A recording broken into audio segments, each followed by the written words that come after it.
Welcome to this live reading from Enemies of Doves by Shanessa Gluhm, and this is presented by Itsy Bitsy Book Bits.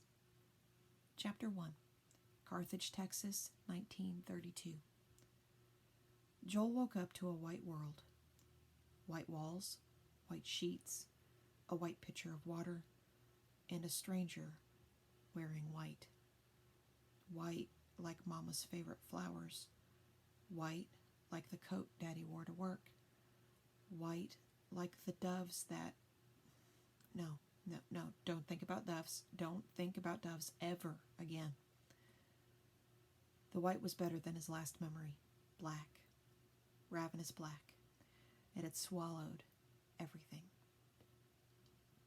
Harsh light speared into the room, painting sharp rectangles on the linoleum floor. Joel blinked involuntarily. The lady in the white uniform noticed. "He's awake!" she called. "Mrs. Fidget, he's awake!" Mama and Daddy charged in, talking at the same time, asking the same questions. "I'm okay," Joel said. Mama's hands hovered a few seconds before settling on his arm. "I'm sorry we weren't here. I told your Daddy we shouldn't both leave, but..." "Are you in pain, son?" Daddy rarely let Mama finish a sentence. "My stomach hurts." Joel didn't recognize the sound of his own voice, so small and croaky. "Nurse, bring this boy something for the pain," Daddy yelled. "Magnesia tablet." Mama put her freezing hand on his forehead. "He might have a fever, too." The nurse let out a noisy breath. She didn't bother with his temperature, but the two bone white pills she handed Joel appeased his parents, got them quiet at least.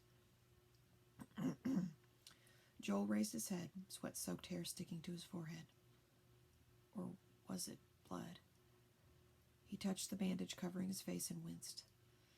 The details of the night before seeped into his mind.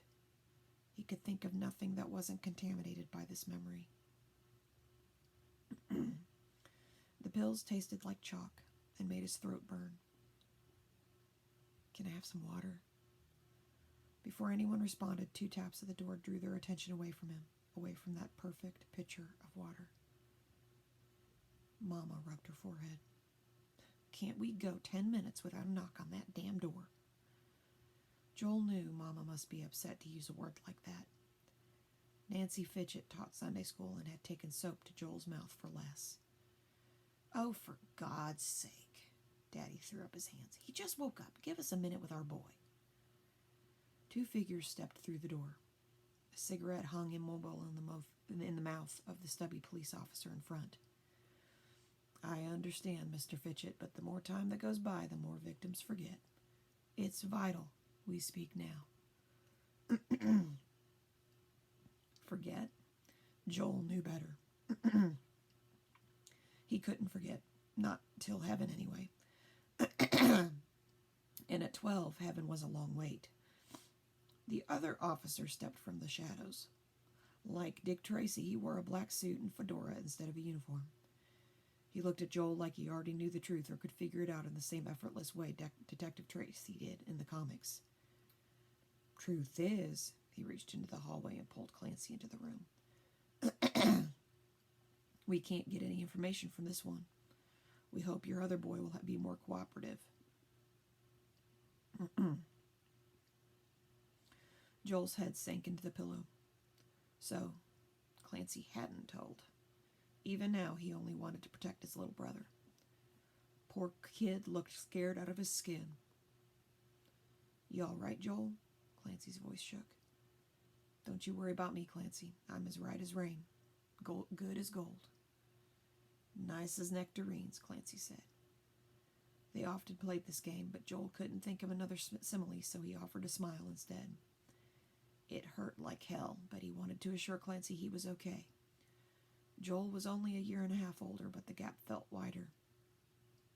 Joel had always been mature for his age. Everybody said so.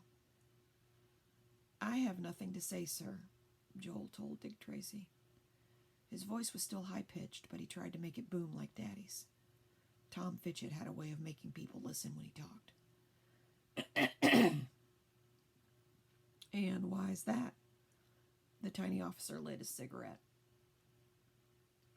I don't remember what happened. The bed gave a muffled creak as he adjusted his position. The detective looked at his partner. Get Clancy out of here, will you? And the folks, too. We won't leave. Daddy pushed his shoulders back. Have it your way. Look here, Joel. We know who did this to you. The words made Joel forget his stinging face and terrible thirst. He watched a cockroach scuttle into a floor crack. Did they know? No one was around for miles. He was bluffing. Then go arrest the bastard, his father said. Don't waste time traumatizing injured and frightened boys. Had Joel heard Daddy right? Had he demanded these important men, lawmen, stop traumatizing his boys? Something he did for sport? How strange to have Daddy in his corner for once.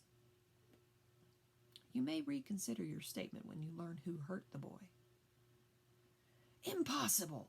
Daddy slammed his hand on Joel's tray and knocked over the pitcher of water. Mama grabbed a towel and sopped it up. Even in crisis, her instinct to clean up Daddy's messes took over. Who did this? Daddy yelled. Joel cringed, but at least this time his father's fury flew at somebody else. Joel took a few deep breaths, and maybe if he stayed calm, everyone else would stay calm too. It was him. The father stuck his finger in Clancy's face. Mama clutched him tightly, her arms a shield against the accusation. The detective knelt in front of Clancy.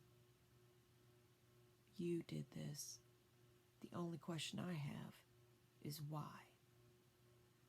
The room spun again. Joel looked for an anchor, but the patterns on the linoleum played leapfrog and the walls closed in. His parents' gasps faded into the white surrounding him. And once again, the world went black. Chapter 2. Gib Lewis Unit, 1991. Garrison wiped beads of sweat on the sleeve of his new suit. Why had he chosen it on a day as hot and as nerve-inducing as today? To look like he was more than a nobody college kid. He regretted it just as he regretted applying for a contact visit. This would be easier behind a glass partition.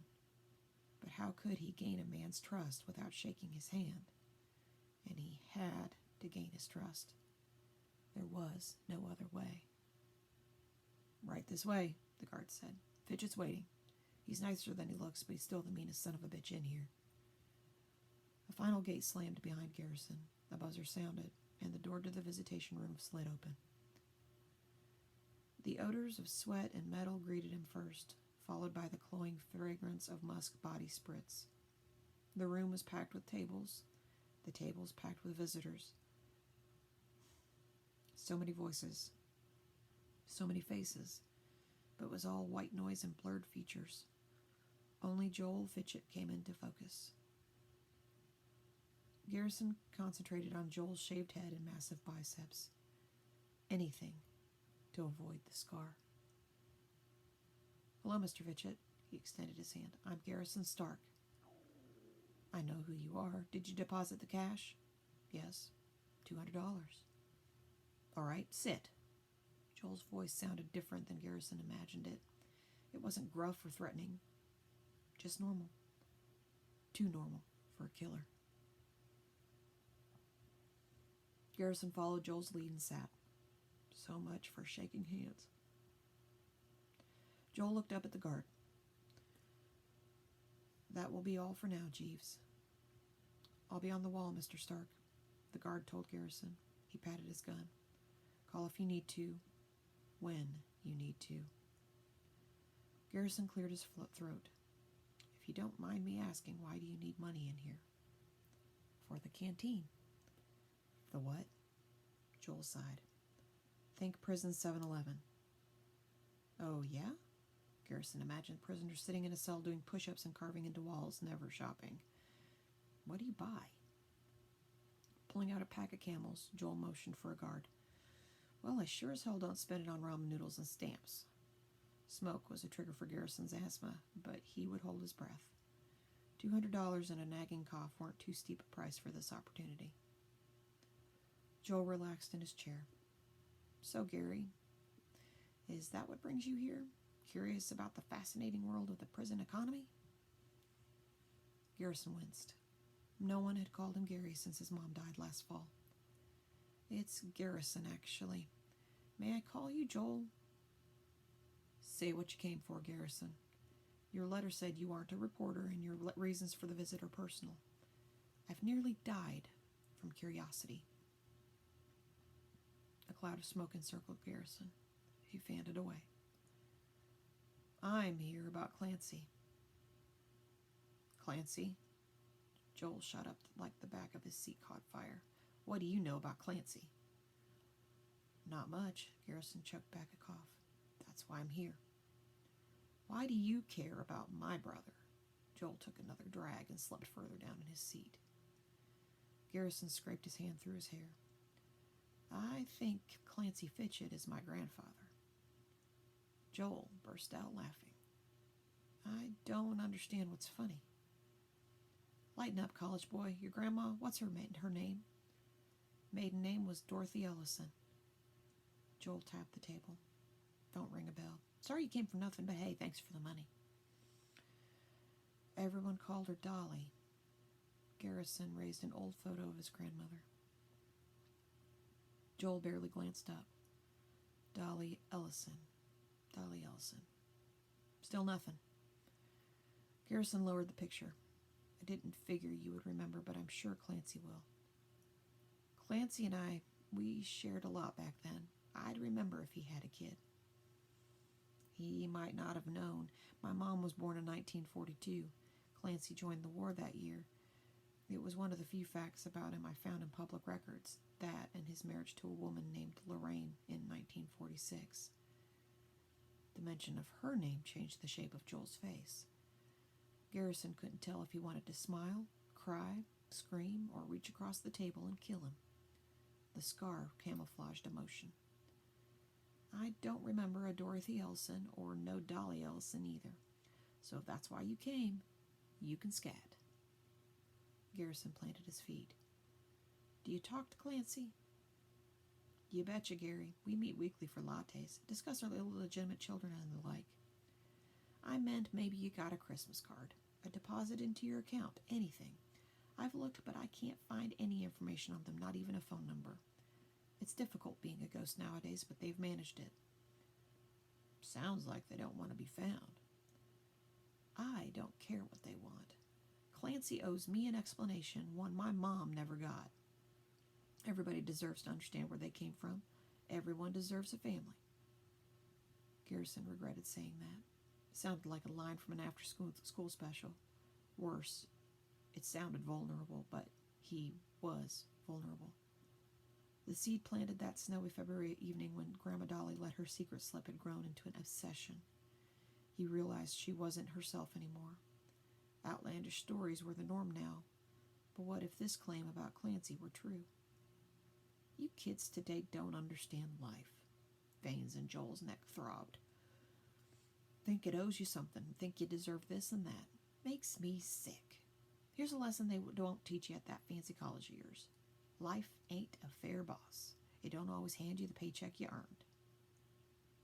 Looks like it did you. Garrison's foot jittered across the floor. My search for Clancy might have come up short, but I know about you. Joel smirked. Such as? I know who you killed. Joel leaned back, resting his hands behind his head. Who doesn't? This is the third prison you've been in. You're always looking for a fight, and they are easy to find in a place like this. You've settled down the past 5 years. No more fights, less trouble with the guards. I assume that's due more to the lack of agility than desire, but it doesn't matter. Good behavior or not, you aren't getting out. Sounds like you've got me figured out. Did the crime, doing the time. Thanks again for stopping by. What about the scar? Garrison stared at the diagonal line across Joel's face. Was life fair when it dished that out? He hadn't planned on bringing up the scar, but Garrison didn't regret asking. Joel Fitchett needed the cockiness knocked out of him. Joel surged out of his seat and around the table. While Garrison's heart ricocheted against his ribcage, the rest of his body froze. He felt his chair tip back and then Joel's hands tight around his neck.